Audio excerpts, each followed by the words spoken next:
All right, are we ready? Good morning. Good morning, good morning. Welcome to Art Lecture Series. Um, we are in week 6, and I think I'm hearing an echo, but it could be my computer. Um, yes, please.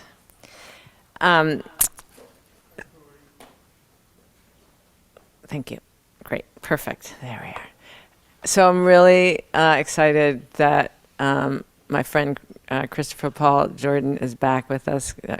Chris was here in 2018, and we were in person. And those days feel like they were the days of innocence or something. They feel like such a different time, and yet I also just watched Do the Right Thing last night, and I'm like, actually, not much has changed. I don't know. So anyway, it's really wonderful that Chris will be here with us today on Zoom.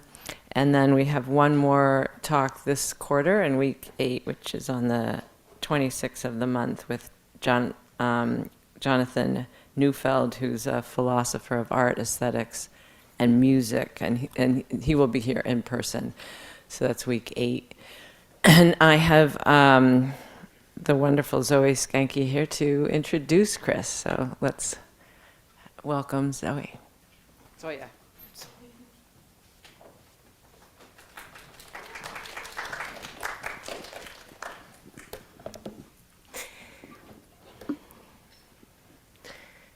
Firstly, I would like to welcome you all and thank you for coming to this artist lecture. It is a real privilege to platform artists and offer our ears, eyes, and senses to someone that can shift our world so greatly. My name is Zoya, and I'm a student here at Evergreen representing the imaginary, symbolic, and the real, and we are currently preparing for our presence in the campus gallery.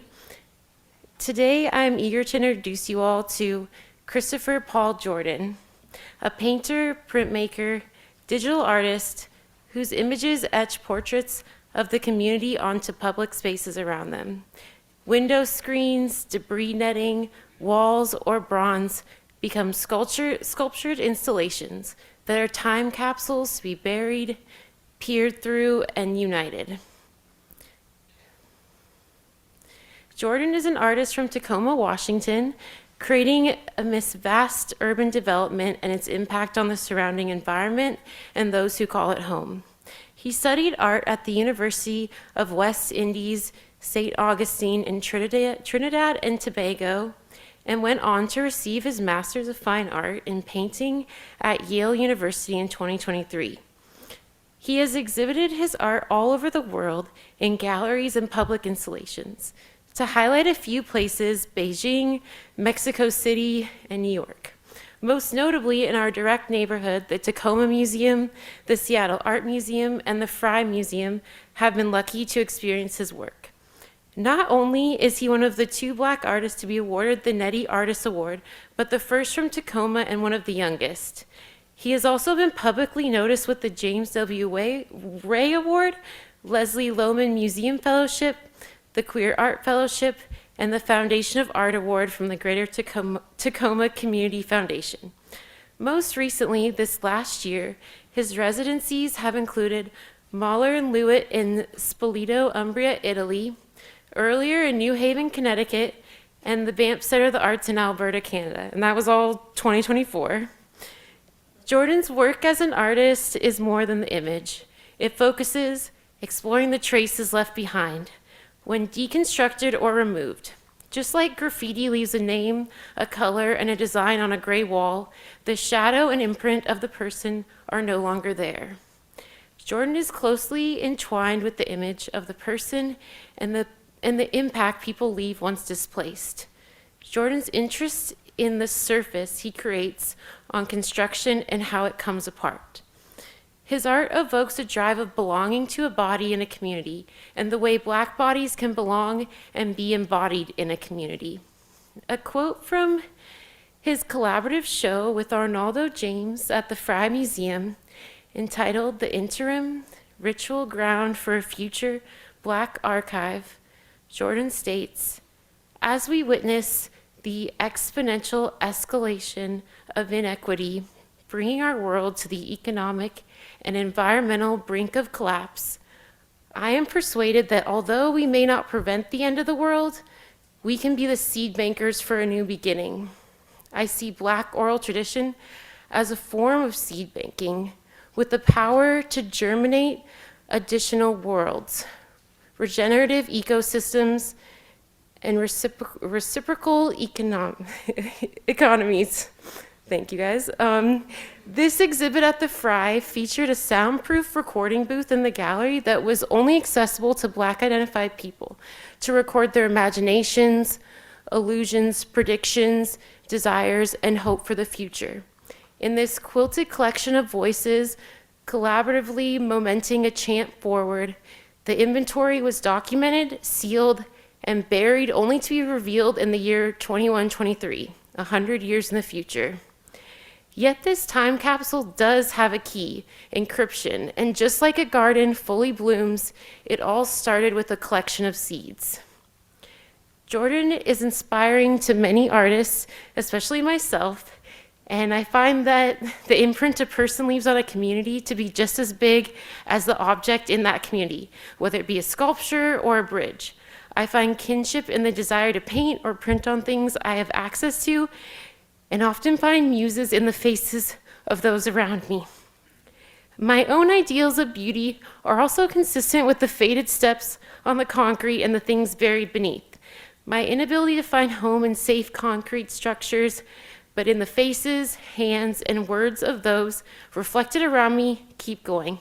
I hope you guys feel as impacted as me by Jordan's work, and I'm really excited to announce you. Thank you so much.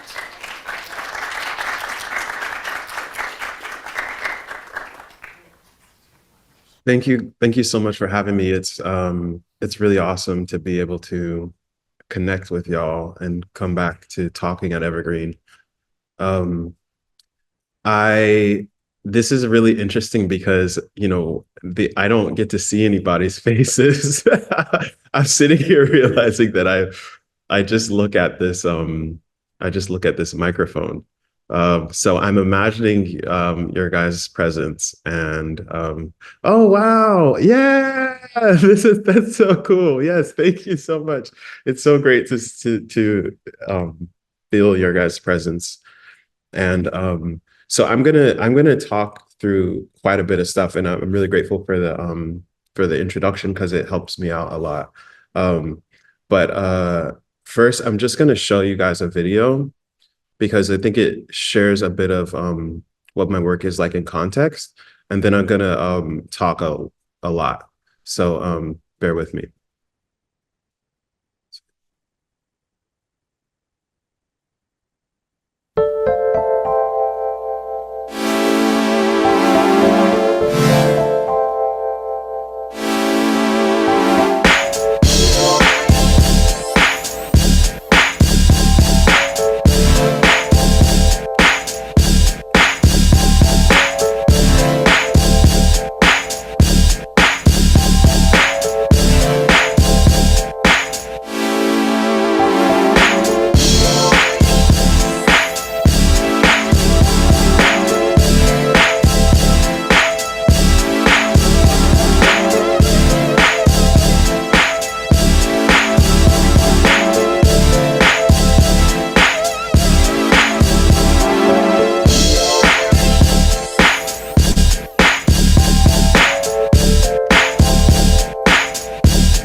Okay, so like they said, my name is Christopher Paul Jordan, and I do a lot of murals.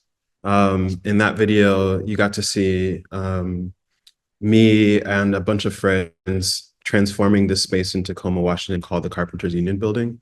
I actually might fast forward through my slides to some of these pictures. Yeah, so this building that had been vacant for about a decade was on the cusp of being redeveloped. And it's on the edge of a neighborhood that I'm from called Hilltop, Tacoma, which is a historically Black neighborhood that's undergoing like a lot of displacement. And in taking over this space, I wanted to create, as I mentioned, I studied a bit about painting when I was doing a study abroad in Trinidad and Tobago. And I have been really interested in trying to create an exhibition that bridged Black diasporic communities between the Caribbean and the US. And so got the opportunity to take over this sort of vacant space and painted these murals that happened to be based on negative images. And one of the cool things that I was interested in exploring was how you could actually use your phone to sort of invert the images and sort of become a part of the painting. Um, and so we took over this space for maybe a little bit over a month, and painted all these murals on the walls, and had performances, poetry. There were 25 artists and poets who were doing work in call and response. And it was a really beautiful experience, a beautiful gathering. Um, and it's sort of like a touchstone for me of a lot of my questions as an artist. In this talk, I'm going to focus a bit more specifically on my work as a mural painter. And I'm going to try to talk through sort of the contradictions of what does it mean to be a mural artist, who paints things on buildings or on walls, while your own community is constantly dealing with upheaval and disruption and displacement. And so let me rewind a few slides. So this mural, this is when I maybe I was, how old would I have been? I was 24, 23 years old when I studied in Trinidad and Tobago. I used to hate painting with brushes. I hated brushes. I liked to paint with spray paint because it was just better in every way. But while I was living in Trinidad, do it for study abroad, I didn't have access to spray paint, but the University of West Indies, they were giving me credit to make a mural with students in the town there. And so these kids that you see in this mural here are some of my students. This isn't the mural that we painted, but this is a mural of my art class. It's a painting that I made based on a photo that I took of my students in Trinidad, who sort of inspired me to look at painting in a different way.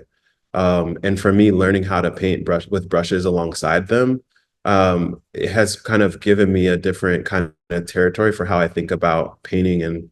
And I was really fascinated with this image where they were sitting down drawing, this picture of each other. And actually, I think this maybe overlaps with the last talk that I did. I probably talked about this as well. But this is a mural that I painted in Miami. And it was just a temporary mural, so it didn't last physically there very long. It probably got painted over maybe a week or two later. But the image is always like an important memory for me.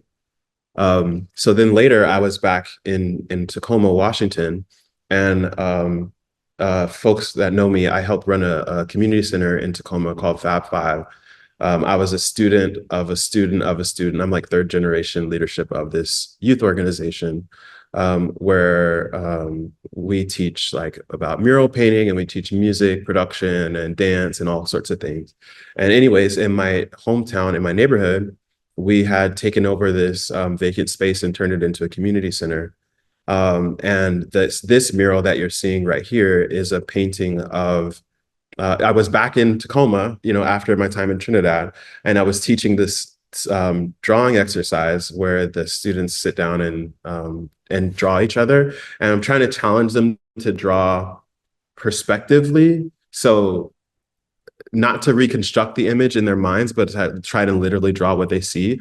And so in this image, the students are situated, you know, kind of at eye level with the model laying down as a way to sort of try to challenge them to actually draw him laying down. If you know about teaching little kids about drawing, they use their imagination so fluently that it's sometimes hard to notice drawing within perspective, the limits of like human perspective. And so anyways, this was a fun activity. And as I was sitting there, I was like, oh my gosh, this reminds me of my class in Trinidad. So I took a picture of it. And then in 2016, I painted this mural of this based on this reference image. So that mural was painted for an exhibition called Out of Sight, which was a pop-up art show in Seattle at the time. And this painting was also supposed to just be temporary. And now thinking about this, it's like, you know, my background is in painting graffiti murals and all this kind of stuff. Like we don't get too precious about things being permanent, you know. So I painted this mural just to be up for a week-long exhibition. And I was totally comfortable with the fact that it was going to be temporary. But then after the painting was up, you know, there was a next art show that came in and nobody wanted to paint over it. And it's kind of funny to me till now too, because I'm like, you know, now I see this painting completely differently. But at the time I was just like, yeah, it's just like paint over it. It's going to be, you know, so things changed a few months later when my, the community center that this painting references was, displaced from our space. The owner of the building said, you know, hey, we can't really, I have no excuse or no like justification that I can bring for why we're kicking you guys out. It's just that my daughter, this is basically rich people problems. Like he's like, my daughter has a business that she wants to do and she wants to make a restaurant or something like that. And so he, this is also at a time where they had just announced a light rail that was going to be built down the corridor of the neighborhood. And within about a month of that announcement, there was probably at least 10 community-based organizations on that street that were displaced from our locations. And so for me, it was this kind of reckoning moment of like, seeing how, you know, we're used to like helping kids get back home, you know, after programs end, and noticing over time, you know, week after week, month after month, we're dropping students off further and further outside of the city limits, because it's not just the community centers and the cultural spaces that are being displaced, but it's our youth and their families. And so, you know, while this is happening, while a community center was displaced, this painting continued to live on.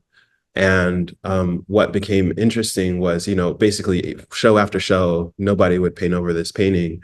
And, you know, I think maybe it was about so it was August that I painted this painting, and it was December where the community center was kicked out of our space.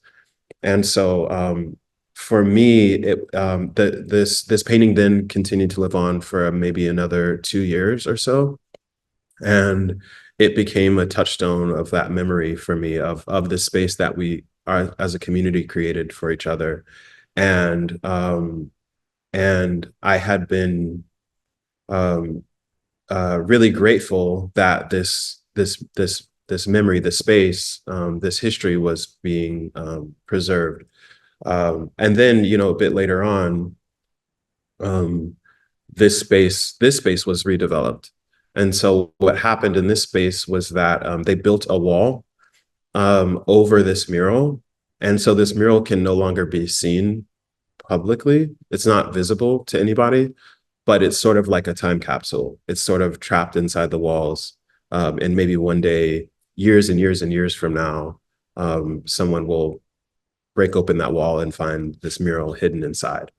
And so these questions about like memory, belonging, and all these questions that come up with as a result of painting of murals which belong in a specific space has been drivers of my practice kind of ever since. This mural is a mural that I painted at a place called the Black Zone, which was in Seattle.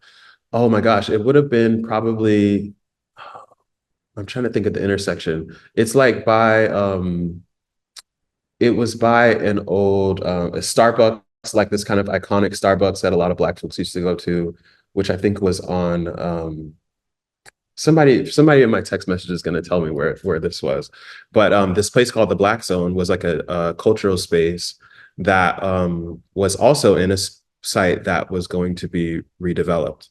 And so what ends up happening is this mural, I painted it on the pegboards. This is an image. This is actually a painting of my little cousins at church.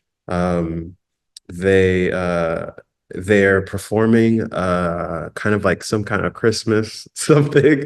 So they're dressed in like sort of generically ambiguous Bible era costumes, which is just like, you know, sheets and blankets from around the house. And they're all actually in this image, they're all looking at my sister, who is giving them the cues to, you know, for what the hand moves that they're supposed to be doing in their performance. So I just loved this image and how they're sort of intently looking at her for like, what do we do next? I painted this mural in this space called the Black Zone. And then when that space was displaced, one of that entire site, that entire block was actually demolished for the construction of a bunch of like condos. And so when the Black Zone was being demolished, we had the opportunity to actually retrieve this mural physically because it was on these pegboards. And so, oh, whoops, actually, that's what I wanted to show you is where the pegboards went next. Let's see where you guys at. So physically taking this, oh my gosh, I don't think I have it on this slide. I'll show you guys in a bit. But basically what happened was we were able to take this mural out of the walls physically. And when it's exhibited now, you see these holes where this power outlet is and where this light switch is. So in a little bit, I'll go and find the image for that and show that to you guys. These murals for the colored exhibition were also in a space that was being redeveloped. And so what the developer did in this case was they built walls around these murals, and these were also preserved in the walls. This kind of leads, so a lot of basically all of the images from my paintings come from my own memories, like personal experiences. They're usually sort of candid moments that I sort of find retroactively in my iPhoto. And I'm like, oh, this is supposed to be a painting. And I don't really know why it's supposed to be a painting, but I just kind of try and figure that out by painting it. This painting is a picture of a woman named Gwen Jones, who is very special to me. She's probably, you know, she calls herself my muse, which I think is accurate. So this is a 25-foot tall painting of Gwen from a day where she is working at this place called the Jones Yard. So the Jones Yard is a salvage yard that's full of remnants of Black neighborhoods that have been demolished over the past maybe 5 decades. The salvage yard just so happens to be right next door to the house where I grew up. So when I was a little kid, I used to go and look at the salvage yard every day. I mean, I remember like taking out the trash at night, looking across the fence, looking at all these crazy objects and seeing, and just kind of it being like a place of wonder and imagination for me. That literally I would see the salvage yard out my bedroom window. And Gwen Jones and her father have helped run this space. So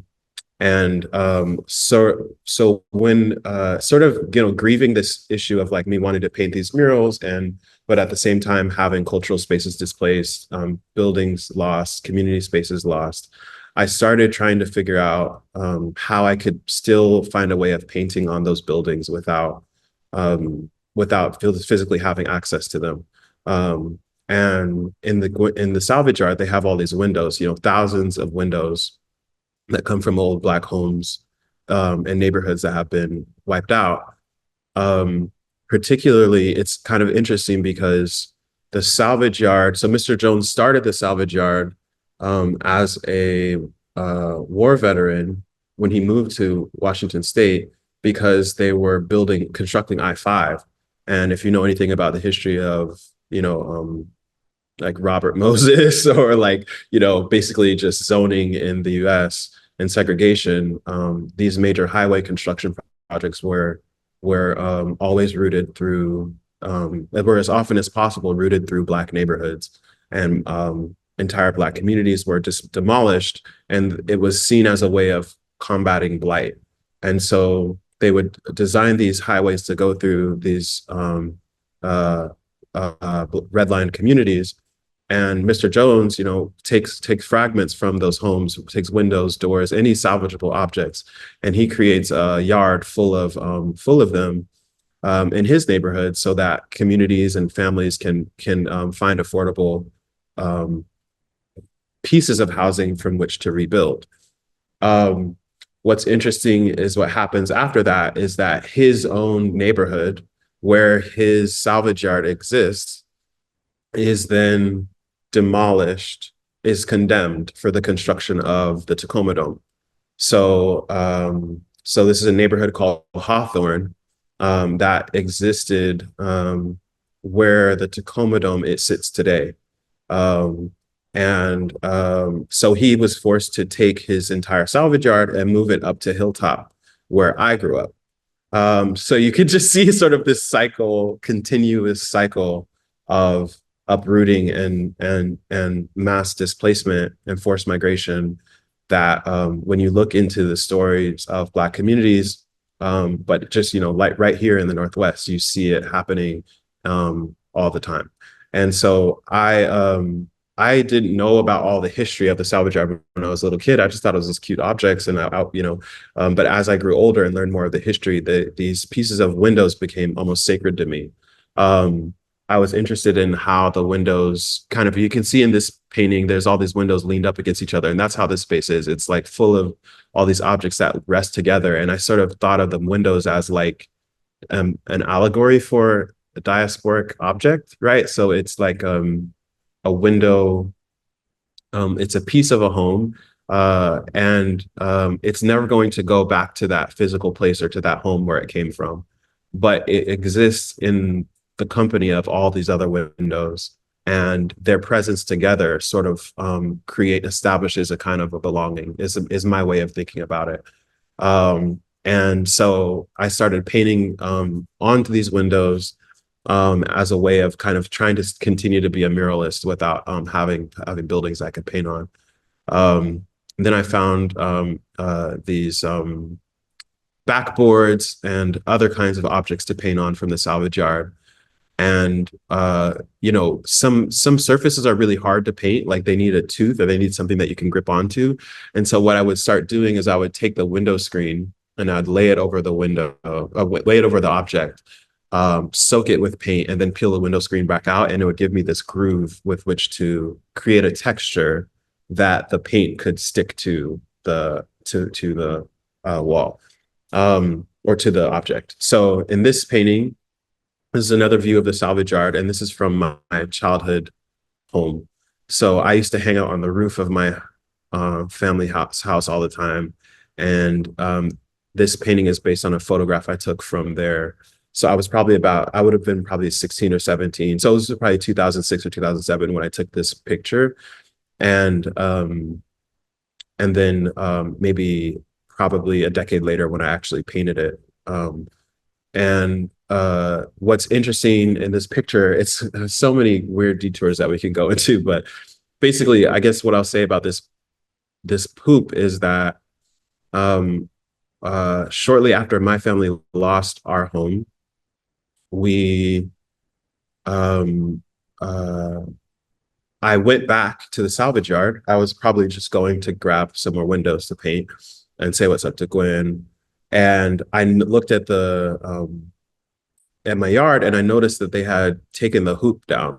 the new homeowners had taken down the hoop. And I had noticed as I was walking around the neighborhood, tons and tons of hoops that had been taken down, and they were laying down in the alleyways of the neighborhood. So I was like, why are all these hoops laying in the alleyways? And I realized, oh, it's because it's because white people are moving in to these houses, and that this, like, a basketball hoop isn't a precious object to them, in a way that it's like, this is like this basketball hoop that you see in this picture. This is a basketball hoop that my parents gave to us kids as a Christmas present in, like, it would have been 1996. So I was 6 years old. I remember we got this hoop and laid down the concrete and put it up. And so for me, coming back and seeing that hoop was missing, I found this picture, and I found another basketball hoop in the salvage yard. It's not the same one, but it's kind of a similar shape. And I painted this picture onto the hoop. And so these are just some more paintings that I've done on windows. This is my niece, probably wearing my dad's motorcycle helmet. This is another painting of Gwen, and this is physically on the glass of the window. This is another painting of Gwen. This was actually not on a window, but it's on a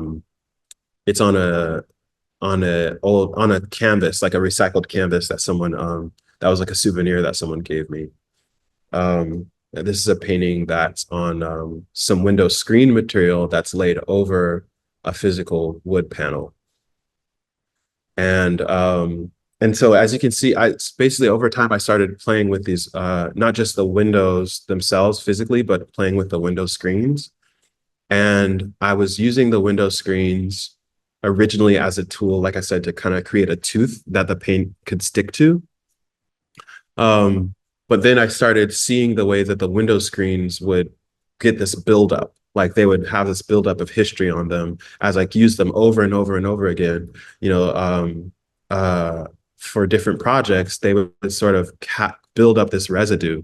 And I started looking at the residue and feeling like almost like it's like kind of like a genetic code, or some kind of like these bleeps and blops, these pixels almost kind of told a story. And this feeling that as I looked at them, as if I was looking back in time, as I looked through the surface of the screen into these different layers of history that it had sort of inadvertently picked up in the process of being adhered to these painting surfaces and then peeled back off over and over and over again.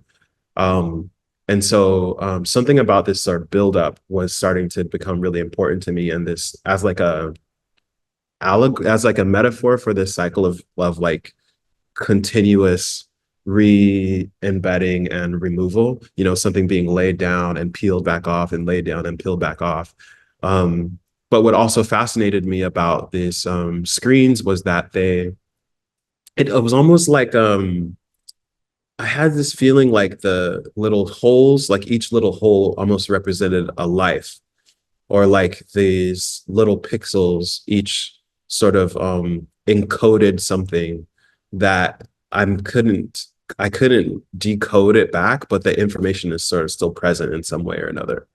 And so I started experimenting with using the screens themselves over time without any frames. This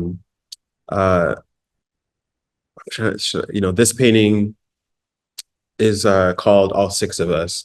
I think of it as a quilt, and it's sort of like I think of it as a portrait of me and my siblings. These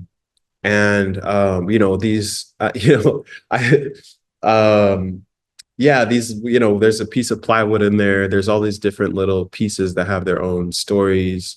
And I think of it as one painting together, but at the same time as all these other little separate paintings that can go their own different directions and come back together again. Another thing that so this is a example of a painting. So this is physically on a window that I got from the salvage yard.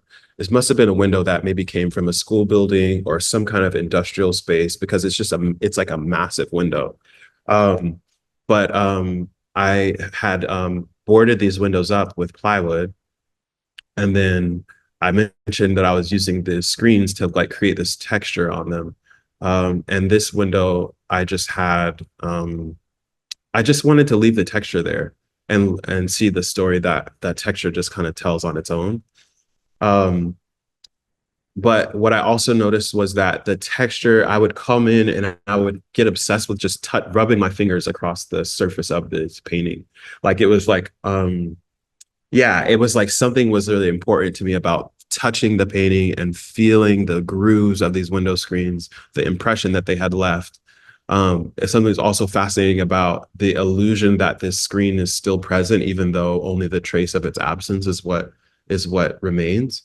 And I was like, I found myself just up there to coming to the studio, touching these things, and it sort of brought back this crazy memory to me that as a kid, I used to, I was like a texture was like a big self-soothing thing. So I used to carry around pieces of my mom's clothes.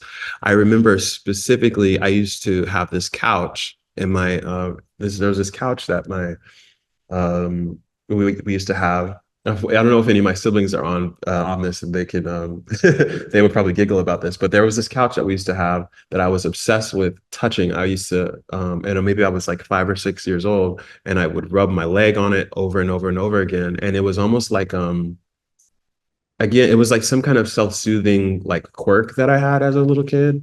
But I noticed that the texture in these paintings was starting to perform like some kind of a similar function for me. Like these objects were like the physical touching of them was like a way of soothing myself or working through the grief of this like losses that I'm contemplating.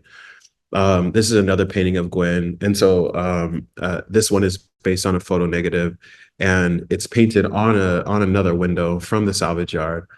It was a day where she was up on this spiral staircase that her dad had built.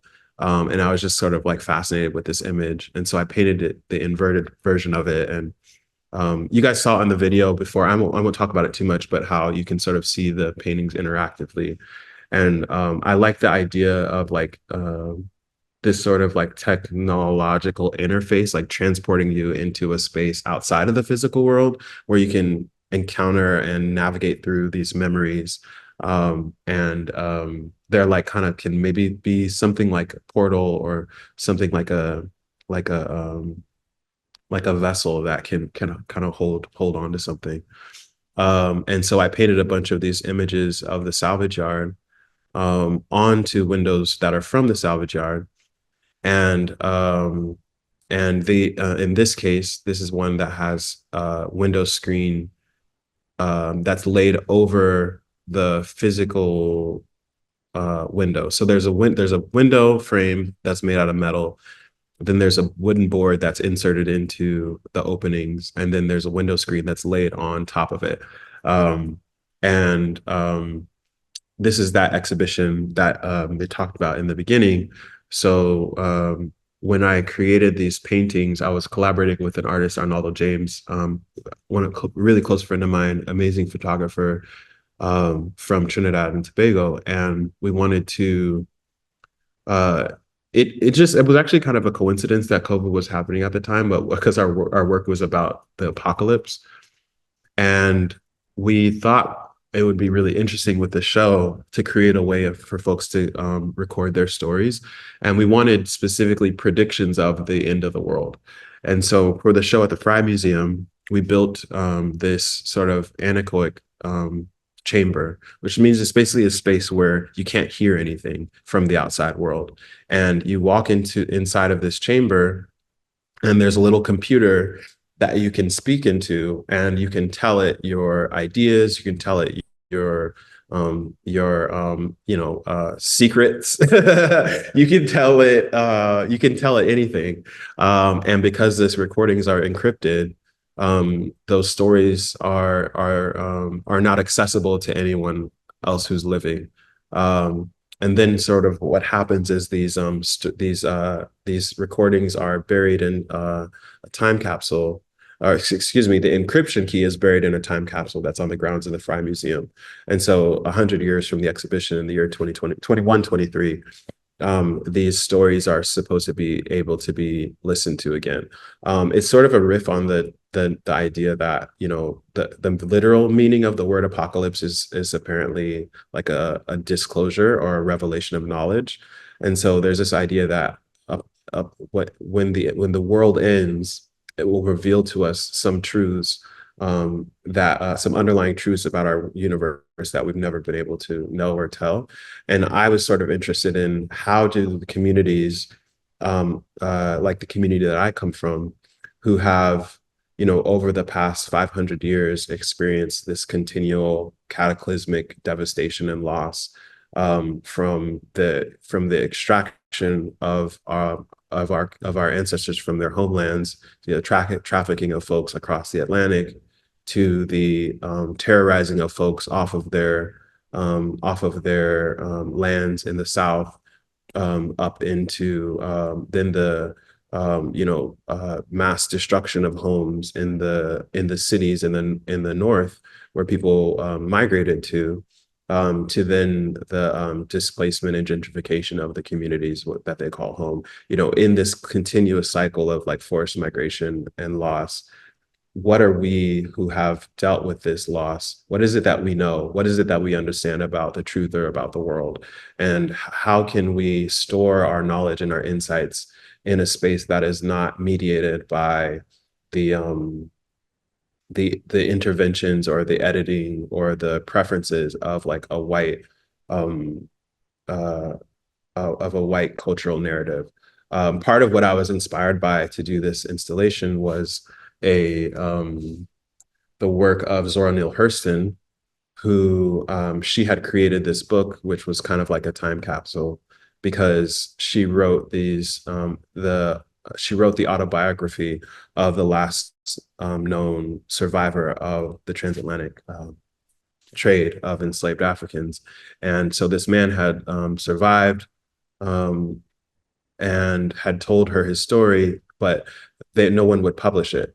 And what was really interesting, because Zora refused to edit his language from his original, dialect, from his original way of speaking, to a sort of the idea of like a proper English, and she wasn't willing to edit it, and so his story basically stayed,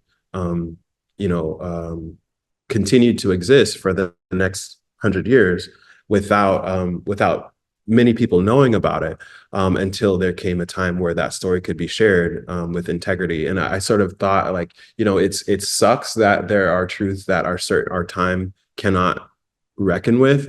There are truths, the idea that there are truths that will never be told or exchanged amongst the living.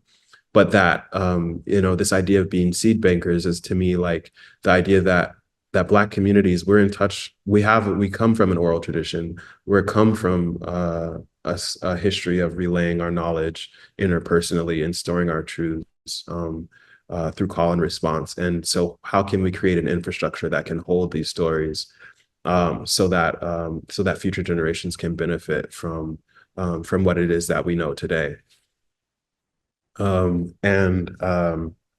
So after the show at the Frye, I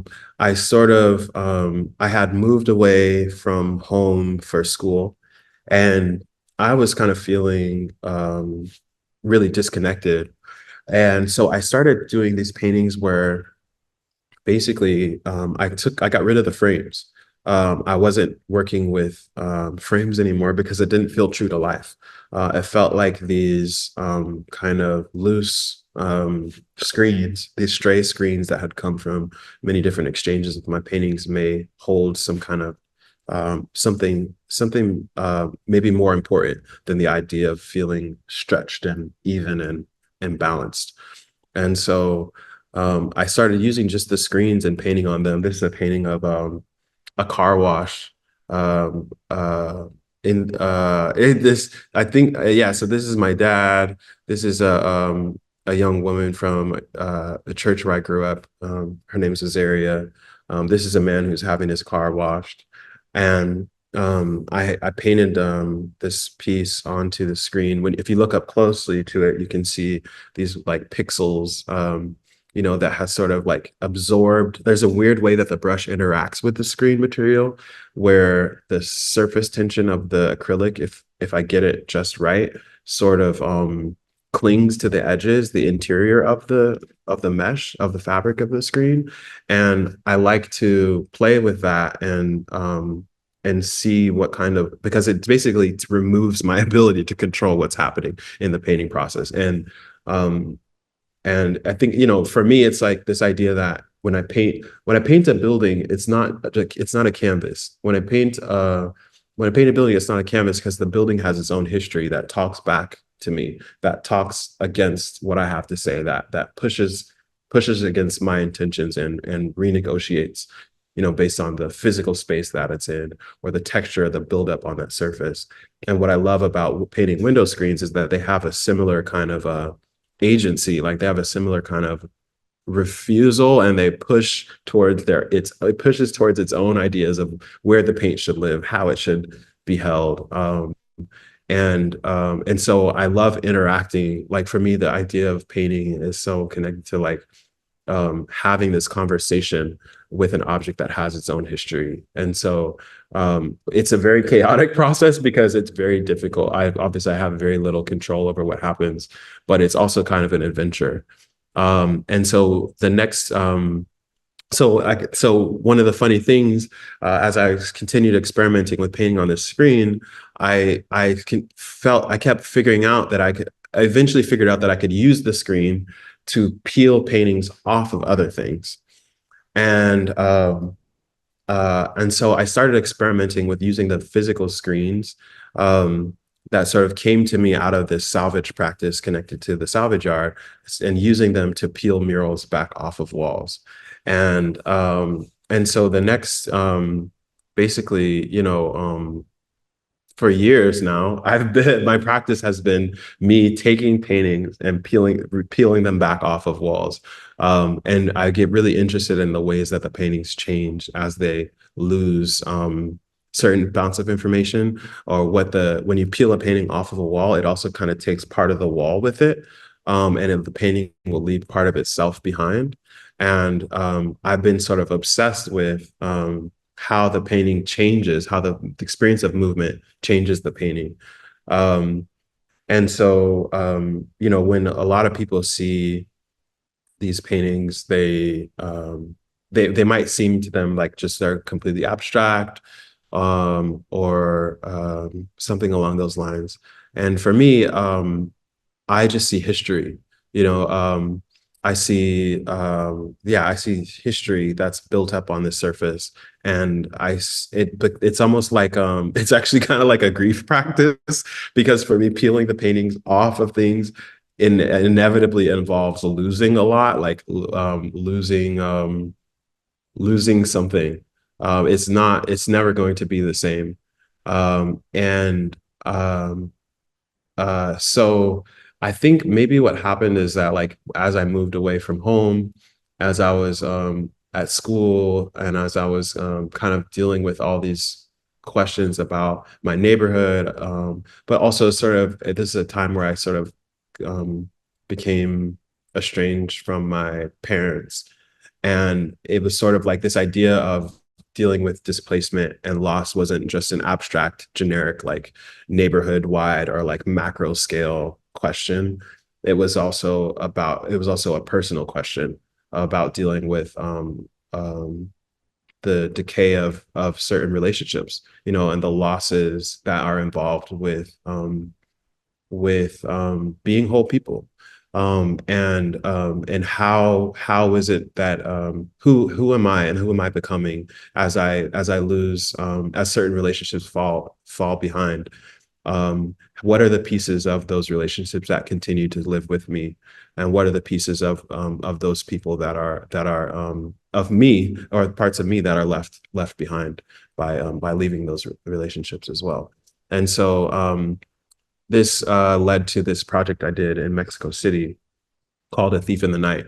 And the short version of that story is that when my dad's a pastor, and I grew up doing mission trips. and we would do these sort of quote unquote service trips that were where I would be going down to Mexico, to places where like rural communities were at. And I was helping at an orphanage there, but we would also, give out supplies and materials and stuff to folks.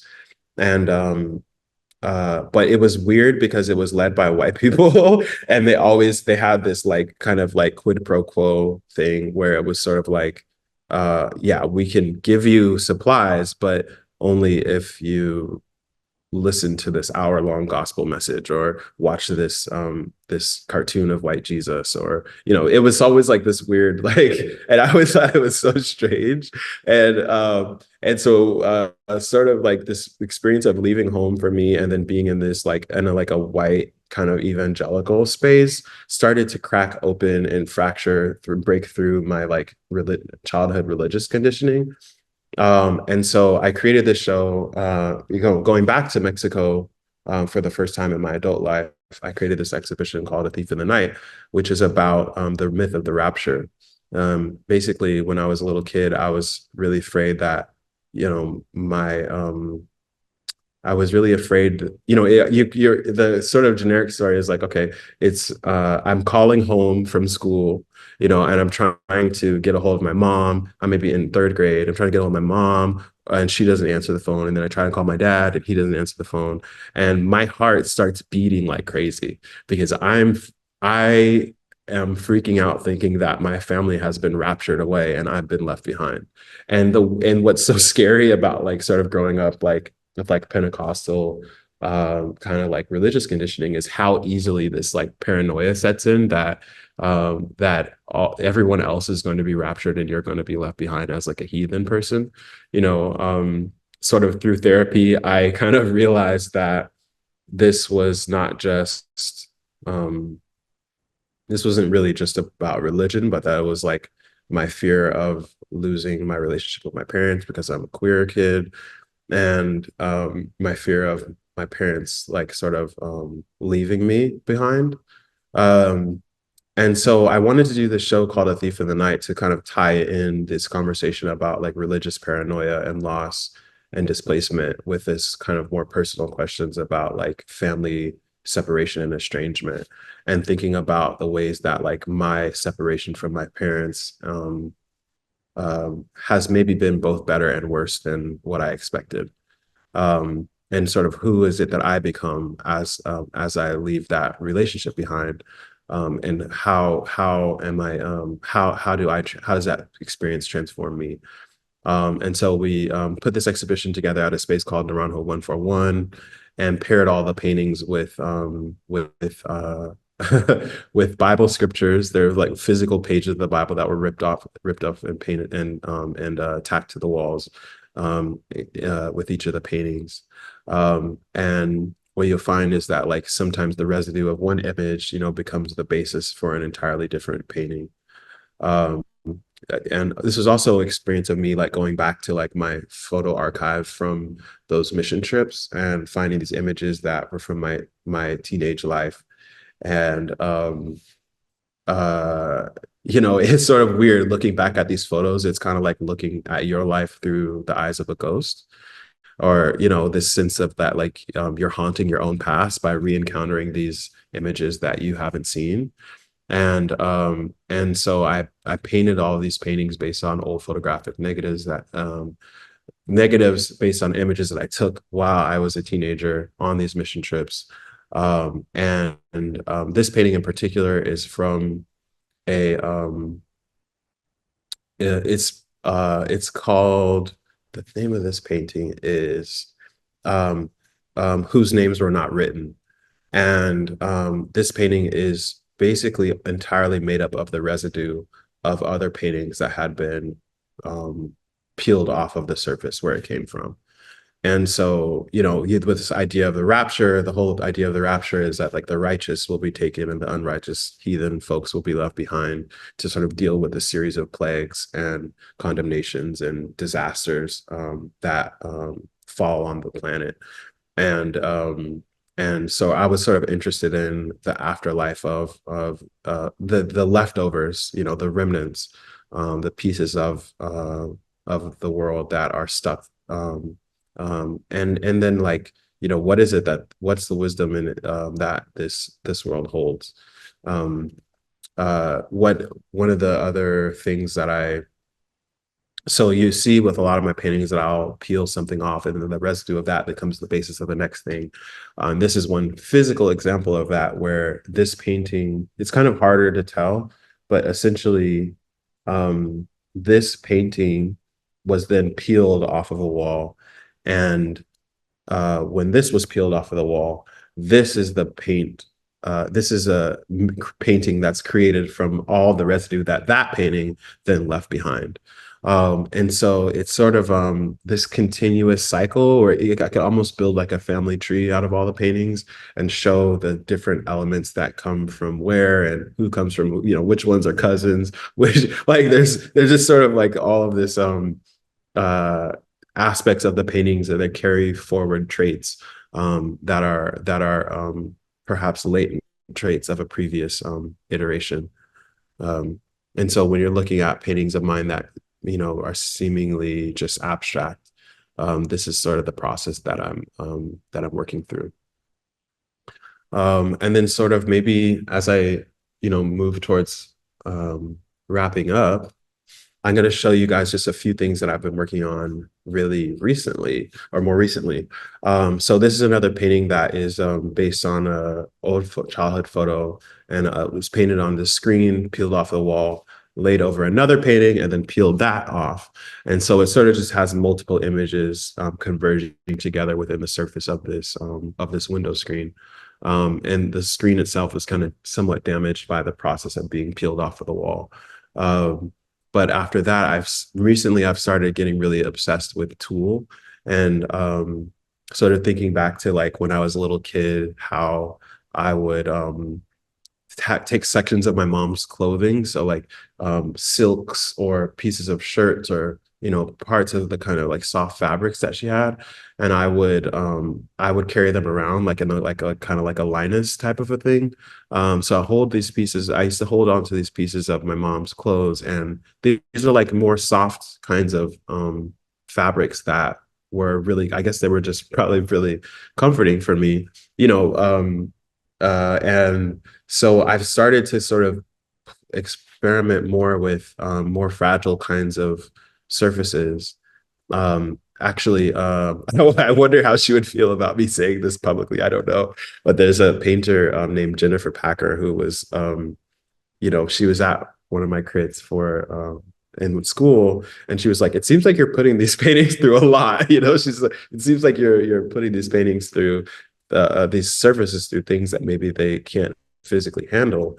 And you know, what is that? Where is that coming from? And for me, that's kind of like the whole point is like, there's this question of like, you know, what are the limits of the things that we can't that we can hold or that we cannot hold, and how can we work through how can we work through a sense of our own limitations as human beings in the wake of catastrophic loss? You know, how do we make sense of who we are?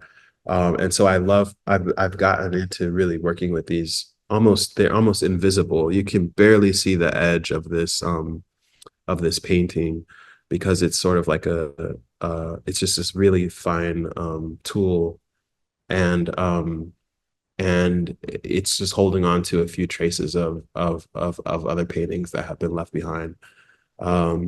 This is a painting called The Nebulizer, and I think my friend Monet might be watching right now. I hope she is right now. It was really interesting being with her the other day because I was with her, and she was her son was doing a nebulizer treatment, and it reminded me so much of being a little kid. I had really bad asthma, and so I used to, you know, do these daily nebulizer treatments. And so when I was making this painting, I noticed these sort of like weird rib like pieces. It almost reminded me of a lung somehow. So I call this painting the nebulizer. Maybe that's all there is to say about that one. But it sort of has you can see these spaces where the paint itself was physically sliced through. And so these grooves that were cut through the painting become spaces where new material soaks into and color soaks into and holds and branches out from. And so sort of these little interactions have become really fascinating to me. This is another painting from Tool that has been peeled off of a wall, and you can see that the painting has sort of lost a lot of information. It's really just the corner of a piece of a larger thing. But I've gotten really interested in what this painting holds. And it's barely, probably the weight. Maybe it couldn't even be the weight of a split pea, you know, but it still kind of holds parts of an image. And some of these parts that are missing are situated on other paintings. This is a painting of, a couple of, maybe I started taking anxiety medication, and then I remembered all these things I wanted to do when I was a little kid. One of them was to go be a race car driver.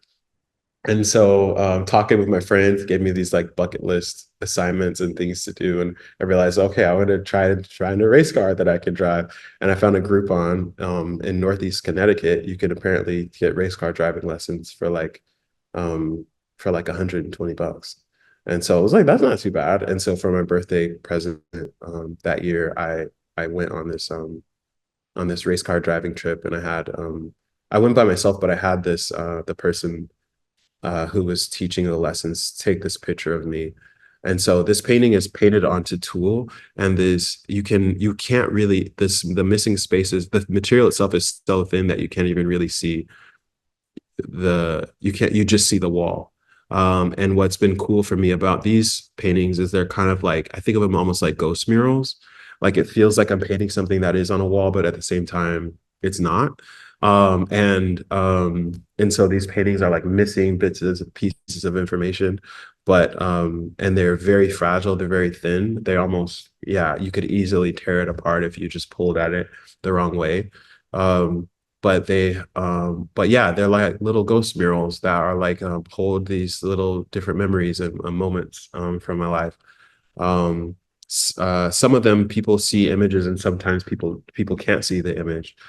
For me, I cannot help but to see the images that are there, because it's like no matter how much information the painting loses, it still feels whole for me.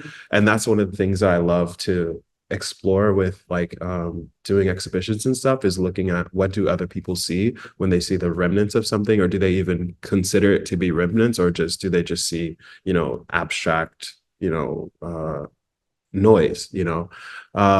But yeah, this idea of like the question of like how much can something lose before it's gone. And here you can see the tool a little bit better, sort of how it's just holding these like delicate pieces of the image. And then the last one that I'll end on is a process that is very exciting for me. It's super fascinating for me because it's been literally probably at least a decade in the making, me figuring out how to do this process. But essentially what I found out is how to take the murals that I have listed off of the original walls and how to put those murals back onto new walls and re-adhere them to a surface. And so this is a painting that was taken off of another wall and is now exists on the wall in my studio. And you can see, obviously, it's lost a ton of information. Like it's lost so much, so many pieces of itself are missing. But the fact that it's now physically adhered to a new surface is really exciting for me. And I'm hoping to do more murals and projects from now on that sort of experiment with this process of not just the loss aspect, but how these memories transform when they become sited in a new place. So I think with that, I will stop my presentation and go over to answer some questions. Yeah, thanks so much. Yeah.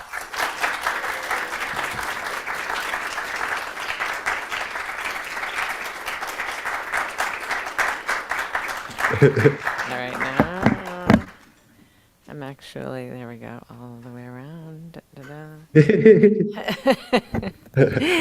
Thank you. Thank you. That was so great. I feel like that was such a nice chronological progression of things. Okay. I mean, just thinking about like figurative work towards materials and abstraction and remnants and information and how much information do we need and all that Yeah. was, yeah, watching your progression. Very nice to hear about recent Thanks so much. Yeah. changes. Yeah. So I'm How gonna are we try to on get. time? We're good. We go to one, so I think we've got about 20 minutes, and we have a Yay. Okay, question. good. Yeah. So I'm gonna take a microphone up to this question up here. Unless you want to come, I'll come up to you, and yeah, and then try to get back Thanks on. so much.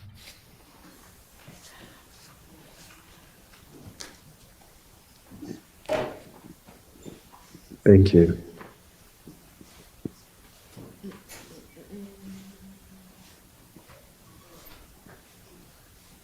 So, excuse me for a question that's a bit indulgent and convoluted. No problem. Then it also maybe a little personal. So, like when I think it's the only thing that thing that came up in this lecture was a lot of talk about memory and relation of images and such to memory. And I felt like that reminds me of a personal experience I had. I'm bipolar, by the way. I've had very intense psychotic episodes. And one Yo. what I remember was when I was my first or second psychotic episode. I was looking at a picture of the philosopher Friedrich Nietzsche, just like looking at it, and I just felt like just by looking at the image, he was like just there, like he was like reincarnated in front of me, like or something. And that's something I think about. Yes. This idea that like just looking or hearing is its own weird. Like we usually think when reincarnation is presented, it's usually presented as like from the first person perspective. Like I am remembering myself being somebody else, or I've forgotten myself and I'm still that other thing that I've forgotten somehow. But what about like reincarnation as something exterior, like looking or hearing something else? And I feel like this is very tied to what you're talking about, where you're talking about all these lingering images and that are like layered over each other. And I think this also ties into so there's an album I like. I mean, a lot of people like it. I think it was a very acclaimed album, "Pimp a Butterfly." The last song of that album, Kendrick rearranged an interview with Tupac to make it sound like he's the one doing the interview. And like in one Right, section, right. and one thing like Tupac says in the interview that he doesn't feel like I'm when he's like rapping that he's like doing the words. He's just letting someone else tell the story through him or whatever, something like that. And Yeah. then and when you talk about all these displacements, I've studied genocide since I was in like high school. And like one thing, very common tactics of genocidists. You can see this like I think for everything with Armenia, they'll just like demolish sites of like memory to like make sure that personal feeling I had of like that sort of like reincarnation of like of just like the art, the aesthetic or present moment just doesn't go on. Oh, do you want my coach for time?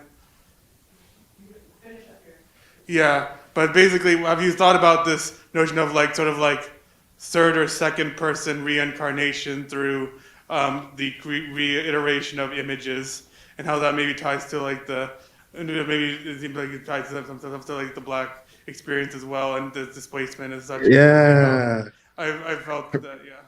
Yeah, thank you so much. I mean, well, first of all, I just want to say I love your mind. Like, and like this, like having an imagination that's vivid enough to take us somewhere.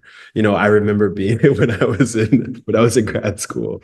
Uh, we do critiques and we talk to artists, and it's so difficult. We present our work, we put our heart and soul on the page, and then and then you hope that someone feels something, and then you just deal with like everyone's fear about being honest about what they feel, right? Or you deal with this vacuum of silence where no one's willing to like open up and share like, oh yeah, I also lost someone, or so what you just, my greatest hope as an artist is like to present something that actually resonates with someone's experience. And I think the part that I'm that it's been coming up for me in response to your story, um, is about like this idea of like the latent self. And so like one of the things that, so part of why in my last talk at Evergreen, I talked a lot about, I think, latent images, and the idea of a latent image, like in photograph, a latent image is an image that you've exposed it onto a piece of photo paper, but you haven't developed it yet. So you have a piece of white photo paper that has an image in it, but you can't actually see it. But you dip that image into like a developer, and something begins to surface. And so I think often about these like latent aspects of ourselves, latent aspects of our personalities, of our identities, of our stories that don't have the opportunity to manifest in the existing current reality that we're in. And is there a way of I think of like what I like to explore with the paintings is ways of looking down simultaneously down alternate types of possibilities. So like when I'm doing this painting of myself as a race car driver, it's sort of like I'm trying to access an alternate reality where I followed, not only had the courage and like zeal to like follow along this dream that I had as a child, but at the same time had like a world of support around me that could usher that dream into existence. And what are these latent aspects of ourselves, of our identity, that manifest within different social conditions? And maybe a clearer question for me is like, who have I become now that I have like when I in me stepping away from my relationship with my parents, for example, it's like, are there certain parts of my personality that then get to manifest?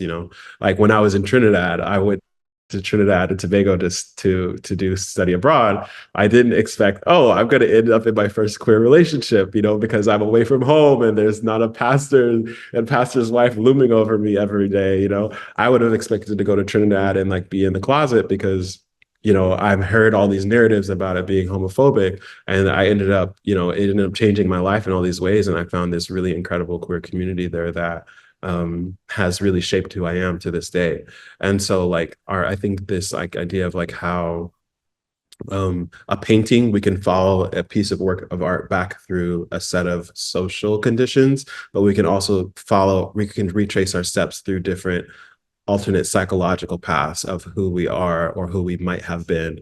And can we sort of pull out different elements of those things into the present? I try with painting to like experiment with that question.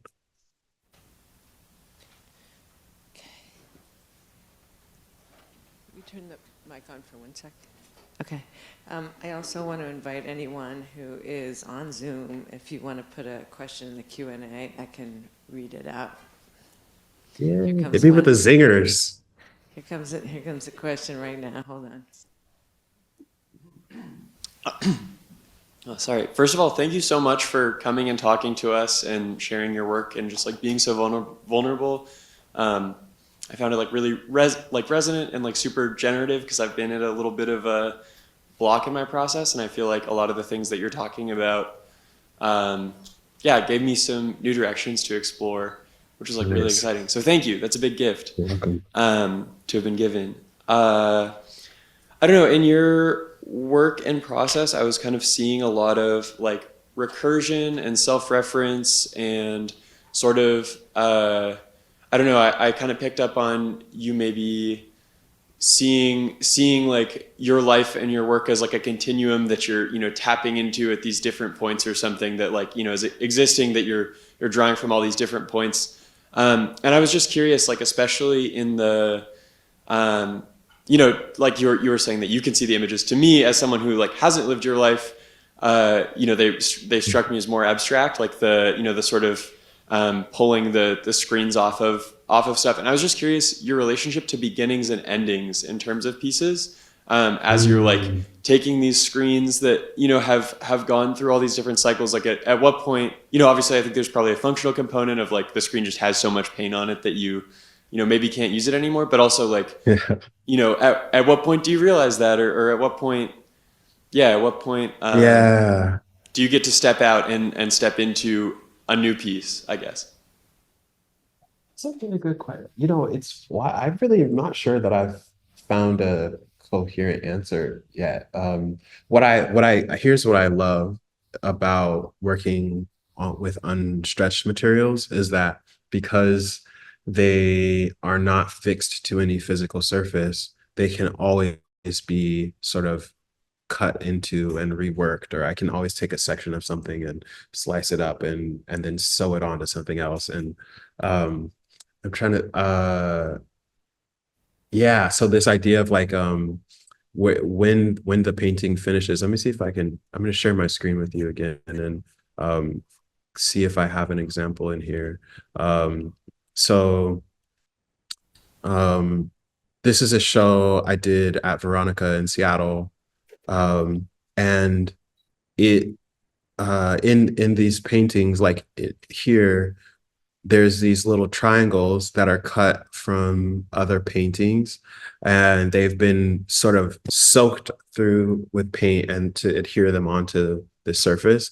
And it's a big fancy way of me dancing around the fact that I'm not that good at sewing physically. And so I just was like, how can I physically create like a quilt type surface or pattern without having to do the like horrifying work of trying to be good at sewing. And so you know, these little fragments are things I have, so tons and tons and tons of these fragments in my studio. And you know, they kind of remind me of the little bits of the windows at the salvage yard. Like my studio, you mentioned recursion, and I think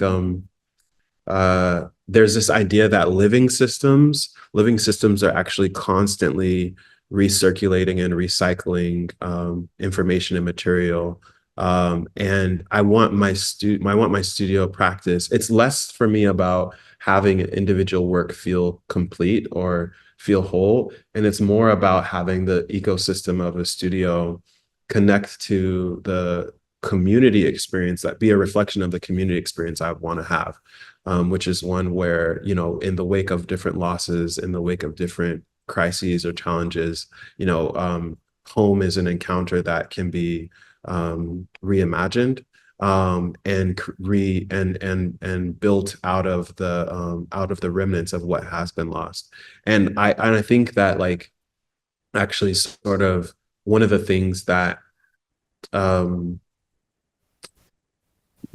where I push against, like, sort of like maybe a more commercial tendencies of like art as commodity, as like, you know, I kind of insist on having the losses represented in my paintings. You know, like it's not enough for me to just, like, you know, I guess some people are like, well, why don't you just paint, you know, pretty pictures or whatever? Like, it's so hard, or it's so, you know, people are like, actually, no, literally, oh my gosh, Dr. Kelly Jones was in my studio the other day as a part of my residency, and she was like, she's just like, I just feel like you're making your life so hard. You're making everything so hard for yourself. But for me, it's actually like, it's more like I want to actually deal with these issues. Like, I want to make paintings that don't just talk about, represent an idyllic aspect of Black life, but that, or these pristine paintings that are, you know, fully intact and fully coherent and fully working, right? Like, everything on the surface looks good and everything is nice. It's like, that's not really true to what's more useful for me as an emotional thing to work through. What's more useful for me in terms of becoming the kind of person in community that I want to be, is to deal with the reality of loss, and to deal with the reality that, you know, when the paintings go through these processes, it doesn't go the way that I want it to go. It doesn't lead to the result that would be the most desirable result for me. You know, when I look at a lot of these paintings, it's not just like, it's like there's genuine grief for me. Like, there's like actual, like, I wish that painting turned out differently, you know, or I wish that happened in a different kind of a way, you know. And for me, that I guess I insist on having the losses be part of the reality of my paintings, because I think that that's a part of the reality of life that we coincide with, and it's sort of our stories are always nested within these stories. So I just think about like, you know, what is the work asking, how is the work asking me to change? What is the work asking me to do on a psychological and emotional level? And how can I learn from the practice? How can the practice be useful for me, not as a way of getting to a product, but as a sort of like, as an emotional, um, as a personal exercise, um, that helps me become more of who I need to be uh, a healthy part of my community, whatever that means. Okay. Can I have the mic on? Okay, great. Um, yeah, that same question was, we were just discussing, like, I read an essay where creativity was switched out for honesty. So, and like, yeah, we make it harder for ourselves, but it's not about like the newest, greatest, like I'm painting on screens, check it out. You know, it's more like I'm searching for honesty, you know. That's elusive and impossible. You've got some questions here that I'm going to read, and then there's questions in the room, and we have to end in 8 minutes. So here we go. Okay, cool. Okay. Ooh, we got a lot. Okay, I'm going to start. I'm going to put a couple together at the top and see what you want to Nice. touch on. Interested to hear about Yale, and is this the only way to become a professional artist? Experience like there. And that's from Matt Walker. And then Louise M is asking about that your practice seems to have arced from built spaces into spaces mediated with technology, with your inverted murals and encrypted conversations and these beautiful ephemeral tool works. Do you see a space for your own legacy memory coming back into a more physical, communal, or built space? And how important, if at all, is the endurance of the memory of your work when you're no longer proximate to your work? So maybe Louise. Oh, boy. Okay, yeah. Thank you for those. Okay, so I would say yes. That was another thing that I was, I really wonder what Dr. Jones would think of me mentioning this. But yeah, like it's like, you know, I get asked like, well, why not just paint on canvas? It's like, well, you could just literally just paint on a canvas. And I think I mentioned a little bit about I why I don't do that. But it would be much easier, right? It would be much easier to work with an object that masquerades as having no story, and just create objects that could be easily transported and maintained. And I think that for me, why I'm bringing this up is like uh, the idea. So much of what I care about is about these questions of belonging that have to come up once something is introduced to a physical surface, like a permanent space, quote unquote, right? So a mural, the entire history of murals, like you look through the history of painting, and so much of mural art is connected to the idea of sacred space, right? And physical spaces that are embedded with history. So for example, I didn't know when I started peeling the paintings off of walls that there was a art historical name for this technique, which is called strappo. And one of the fascinating things about strappo is that, in another lecture, I would probably go just talk about this. But strappo is both a process that allows you to take a fresco, so something that's literally physically embedded in a wall, and remove it from that wall. But it's also been a technique for theft. So essentially, like back in like the 1940s, people started going to, even within Europe, right? There's this whole history of like people stealing artworks, looting artworks in the colonial era. and taking them back to museums to store them. They're sort of like pillages. With Strappo was one of the technologies of taking these fresco murals and breaking them out off of the walls where they were created, and to make them sellable, right? And so for me, I guess with my practice, like the idea of the removal as both a retrieval and depending on your frame of reference, it might be thought of as a retrieval or it might be thought of as a theft. And for me, it gave me a way to talk about the forced migration and commodification of Black communities and the ways that we have been stolen out of our context, and trafficked and sliced up and sold. The ways that that our physical detachment from home is a necessity, that is a necessity of sort of sustaining like a sort of a economy of white supremacy, right?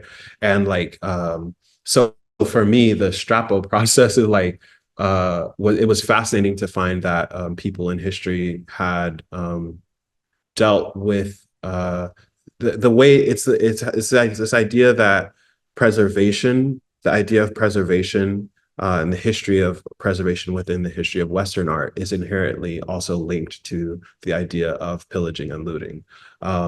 And the idea of preservation, meaning the idea of theft of objects into storehouses where they can be appraised and policed, and maintained, but also held captive. And so for me, it's like when someone encounters my painting in a white cube gallery space, there's an encounter with the reality of this history that I would much rather, as an artist, as a community member, I would much rather never have gone to Yale, never have had any encounter or interaction with like the global art market. I would much rather, I would trade 1 trillion times over for a community where I belong.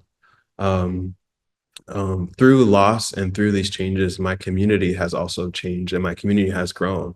And now I feel connections and relationships to many different diasporic spaces that consist of different fragments of home that come together and represent kinds of fragments of home.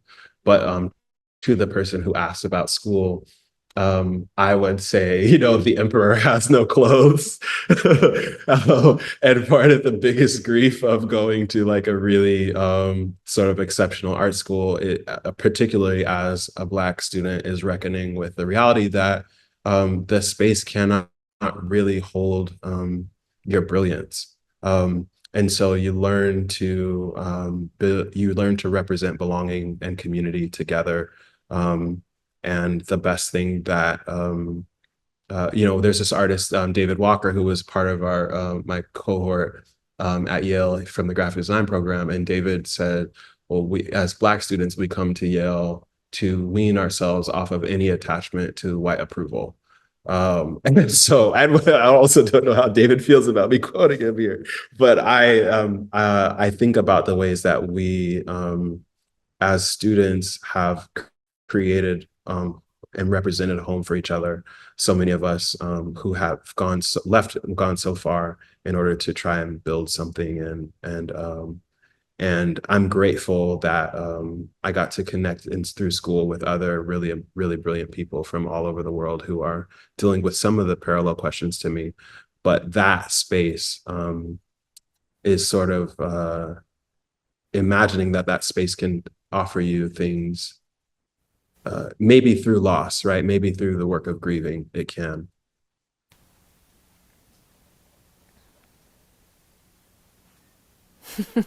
It moves by itself. It's like a little surveillance eye coming around. I want to say I'm sorry to Kathleen and Revi and Kwame Gomez, who all wanted, and other hands in the room that have not been able to engage directly, but that was beautiful framing of Thank you so much. that school and education, the art world, and what art is and and how important art is right now in these times. So thank you for everything, and it was a pleasure to have you. Thank you. Thank you so much. Oh, there's one last thing I'm supposed to say. I promised myself. Okay, so wait, can you see something on my screen or no? Okay, now you can? It's blurry. Oh, There we go. no. There we are. Yeah, we are. It's working? Okay. Yep. All right, so if you go to my website and you join my mailing list, I promise to send at least one email this year. This is my commitment to myself. I promise to send at least one email to my mailing list, letting people know what's happening. I might be doing a show with the Tacoma Art Museum in May. That's going to be so TBD, but May 30th, that might be happening. And for folks that are tuning in around the world, we have a show in New York City for my residency at Next Haven at James Cohen Gallery, May 29th, and then Nada Art Fair earlier in May. So feel free to keep in touch, and I'm hoping that I get around to sending that email out. But I really appreciate you guys. Thank you so much, Shaw, for inviting me, and thanks everyone for. All right. Thank you.